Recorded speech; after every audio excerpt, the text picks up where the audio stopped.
Cycle भी कहते हैं। ठीक, सबसे पहले आपका किसके थ्रू दिया गया था? हेम्सट्रेस के थ्रू 1943 में दिया गया था और 1953 में इसके लिए क्या दिया गया था? नोबेल प्राइज को दिया गया था। ठीक है, इसके जो पहला प्रोडक्ट होता है वो क्या बनता था? सिट्रिक एसिड बनता है, जो कितने कार्बन कंपाउंड होता है? 6 कार्बन कंपाउंड होता है। ठीक है, so this cycle is also called as citric acid cycle और C6 साइकिल हम लोग इसको कहते हैं।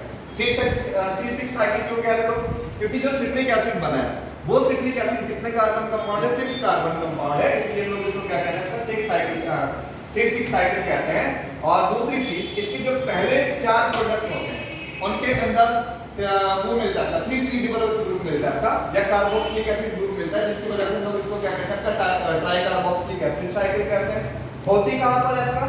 माइटोकॉन्ड्रियल मैट्रिक्स के अंदर आपका क्रैब साइकिल होती है। ठीक, जब आपका पायरुविक एसिड ग्लाइकोलाइसिस के बाद बन जाता है आपका, वो पायरुविक एसिड मैट्रिक्स के अंदर क्या कर जाता है? आपका एंट्री कर जाता है। ठीक है, और ये हमारे पास जो क्रैब साइकिल होता है वो कैसा पाथवे होता है? Amphibolic pathway. Amphibolic pathway means आपका कि उसके अंदर कैटाबॉलिज्म भी हो रहा है और साथ ही साथ क्या हो रहा है? एनाबॉलिज्म भी हो रहा है। ठीक है, एनाबॉलिज्म और कैटाबॉलिज्म कैसे हो रहा है? जो पायरुविक एसिड बना है ग्लाइकोलाइसिस के थ्रू, उसका तो क्या होता है? ब्रेक डाउन होता है और साथ ही साथ एनाबॉलिज्म कैसे होता है? जब हमारे पास ये पूरी साइकिल करती है, उस पूरी साइकिल के अंदर 2 अमीनो एसिड का सिंथेसिस होता है, एक ग्लूटामिक एसिड का और एक हमारे पास किसका होता है? एस्पार्टिक एसिड का होता है। ठीक है, और जब एक साइकिल कंप्लीट हो जाती है, ठीक, एक साइकिल कंप्लीट होने से हमारे पास 3 NADH2 का फॉर्मेशन होता है, 1 FADH2 का फॉर्मेशन होता है और 1 GTP का फॉर्मेशन होता है। ये जो 1 GTP है डायरेक्ट हम लोगों को क्या देती है? ATP देती है। और जो हमारे पास ये NADH2 और FADH2 का एक तरीके से ऐसे होता है जैसे हम लोगों को किसी ने चेक दिया हो, बैलेंस का चेक दिया है, और ये चेक हम लोग बैंक में यानी कि इलेक्ट्रॉन ट्रांसपोर्ट सिस्टम के अंदर लेके जाते हैं और वहां पर एक NADH2 के बदले हम लोगों को कितनी ATP दे जाते हैं? 3 ATP दे जाते हैं और 1 FADH2 के बदले हम लोगों को इलेक्ट्रॉन ट्रांसपोर्ट सिस्टम के अंदर 2 ATP मिलती है। साइकिल कहां से स्टार्ट होती है? ये जो पायरुविक एसिड है और इस पायरुविक एसिड का थायमिन पायरोफॉस्फेट और Mg2+ और लिपोइक एसिड की प्रोसेस में यहां से CO2 रिलीज होती है और 2H रिलीज होता है और NAD NADH2 में कन्वर्ट होकर के किससे बनता है?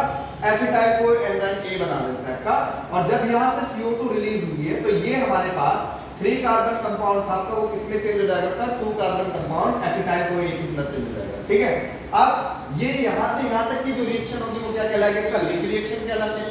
एसिटाइल को A जो होता है वो कनेक्टिंग लिंक कहलाता है ग्लाइकोलाइसिस के बीच और क्रैब साइकिल के बीच, है ना।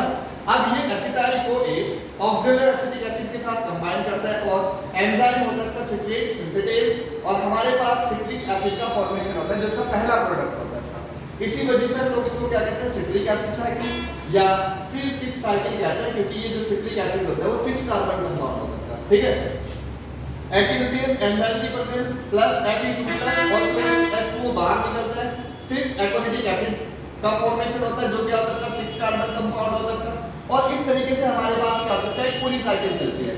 यहाँ पर देखने वाली बात ये है कि ये जो सक्सिनेट डिहाइड्रोजनेज एंजाइम है, ये सक्सिनेट डिहाइड्रोजनेज जो होता है एकमात्र ऐसा एंजाइम होता है जो माइटोकॉन्ड्रिया की इनर मेम्ब्रेन के अंदर पाया जाता है। बाकी क्रैब साइकिल को चलाने वाले जितने भी एंजाइम वो सारे मैट्रिक्स में पढ़ते हैं। एक्सेप्शन क्या है? Succinate dehydrogenase. यही से आपके पास क्वेश्चन पूछा जाता है कि ऐसा कौन सा एंजाइम है जो माइटोकॉन्ड्रिया के मैट्रिक्स के अंदर नहीं पाया जाता है और पार्टिसिपेट करता है किसके अंदर? आपका क्रैब साइकिल के अंदर। तो हमारे पास सीधा एग्जांपल सीधा क्या आपका? सक्सिनेट डिहाइड्रोजनेज, और ये सक्सिनेट डिहाइड्रोजनेज होता है माइटोकॉन्ड्रिया की इनर मेम्ब्रेन के अंदर पाया जाता है। और यहाँ पर हमारे पास कितने एक ग्लूटामिक एसिड का फॉर्मेशन होता है और साथ ही साथ क्या होता है? एक एसिड एस्पार्टिक एसिड का फॉर्मेशन होता है और एक साइकिल कंप्लीट होने पर हमारे पास 3 NADH2 का फॉर्मेशन होता है। कितने NADH2 बनते हैं? 3 NADH2 और एक FADH2 का फॉर्मेशन होता है। ठीक है, एक क्या बनता है? FADH2 बनता है और एक हमारे पास क्या बनता है? GTP बनता है। GTP हम लोगों को डायरेक्ट एनर्जी देता है और एक FADH2 हम लोगों को ATS के अंदर जाके हम लोगों को 3 ATP देता है। तो 3 × 3 करेंगे तो हमारे पास टोटल कितने ATP मिलेंगे? 9 ATP मिलेंगे और एक FADH2 हम लोगों को 2 ATP देता है। कहां पर जाकर? इलेक्ट्रॉन ट्रांसपोर्ट सिस्टम के अंदर जाकर। ठीक, और एक GTP हम लोगों को क्या देता है? 1 ATP देता है।